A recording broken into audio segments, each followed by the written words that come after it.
corrosion that's left onto here or in your bowl or whatever is just going to get kicked up and it's going to clog up your carb again. You're going to end up having to do another tune-up on it.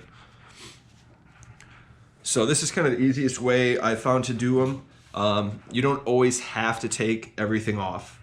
I think that's where a lot of people get kind of scared. They don't want to take off lines and you know, springs and everything from the governor and do that whole gamut and then not know what they're doing when they put it back together. So a lot of the time, especially if it's just a basic gas issue, you can do it without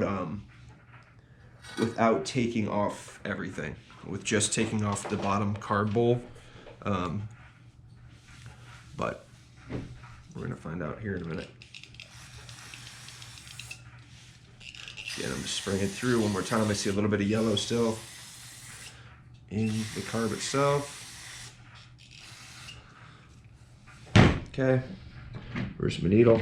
There she is.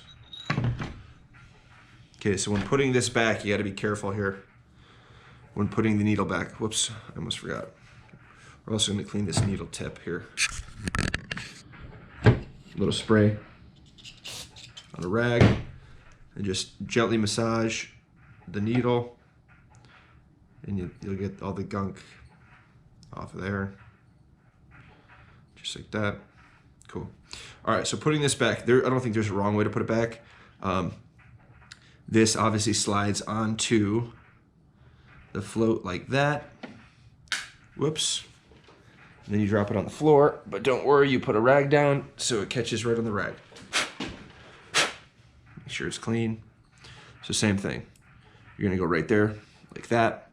And then to put it back in, I usually hold it on the top just like that, because you're gonna have to kind of hold it at an angle as you put it in. Get a little, I dropped it, there's little boogers on there now.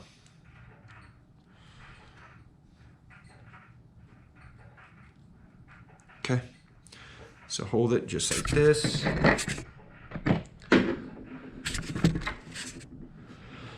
We're gonna go in this way, like so. Make sure you line up your needle nice and even.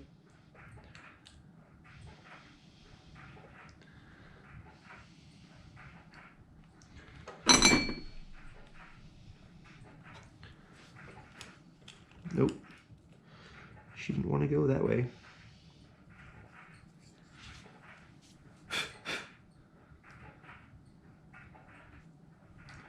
Okay, here we go. Let's try round 2.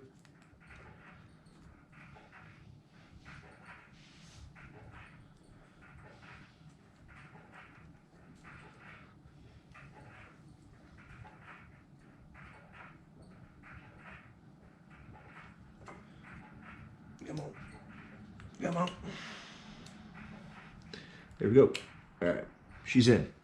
Now when you go put this lever back in, I gotta figure out the exact name of this thing. I just call it the little lever piece, but I guess it's the, what would it be? The arm for the float, perhaps. All right, so this goes in like so. And be careful going in, because sometimes if it's, now that you cracked it out, remember it was a little hard for us to take it out at first, but now that it's out, sometimes these will slide in and out really easily, and then you'll lose it in the machine. So just go nice and slow. And again, if you have a little rag, that helps. You catch it in case it falls, just like that. Nice and even, but make sure you're all the way through. And it's not all the way in quite yet. So let me give it a little tap, tap, tap.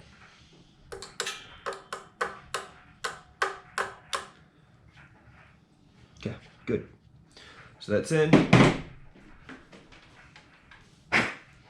Carb bowl looks good. And again, in the future, this is your little bleeder nut here. So typically, when you want to put it away for the season, what you're going to do is you're going to shut off the fuel line. Shut that off when you're putting it away for the season. Then there's still going to be a little bit of gas left in here. And that's exactly how much gas has been coming out of this unit. It was put away fine with the gas valve off, but all this bowl was full the whole time, and the gas went bad. So that's what this nut's for. You don't have to take anything else off. This is just your little bleeder nut.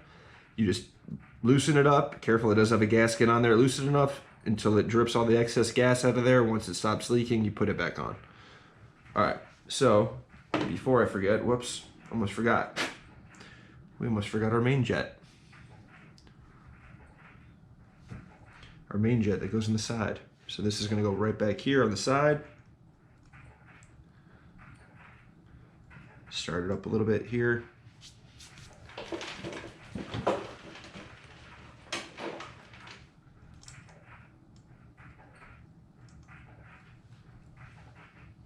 Okay, twist it down.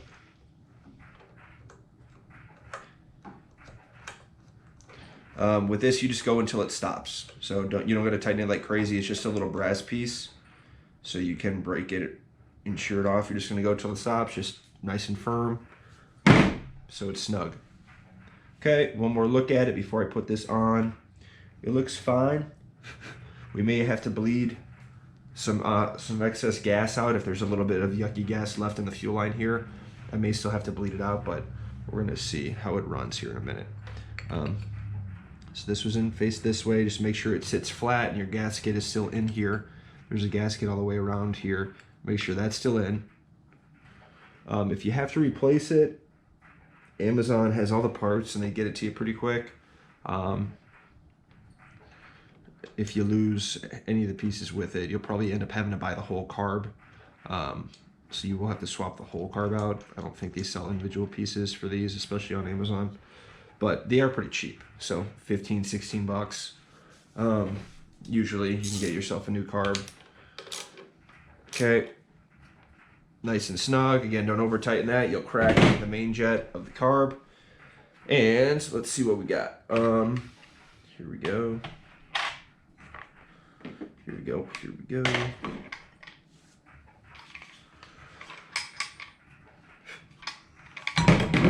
Where's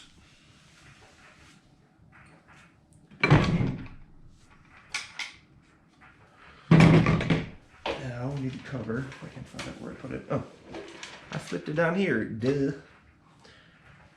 So here's the cover.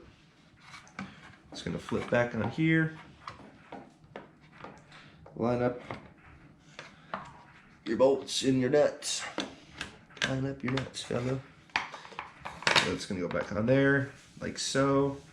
When I sit this up, I'm gonna spray a little bit of carb cleaner in here and get all this junky stuff out of here. And also I'm gonna show you how to clean the crap out of this. So first, let me go ahead and put this back on. It's just two 10mm nuts.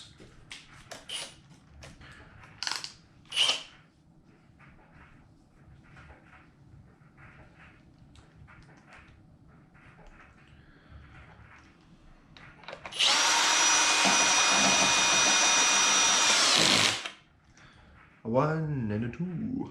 And again, I don't know if you can see this now. If this nut falls into here, that's going to be an issue because this goes straight into the engine. So make sure when you're putting it on, you close the choke. So at least the choke is closed now, so that if it does fall off, and it'll fall off half the time, especially if you don't do it very often, it doesn't go all the way through the carb into the engine. That would be an issue. So put this back on. All right, so we don't need the filter on just yet. Plus, I'm going to show you how to clean it out. So let's get this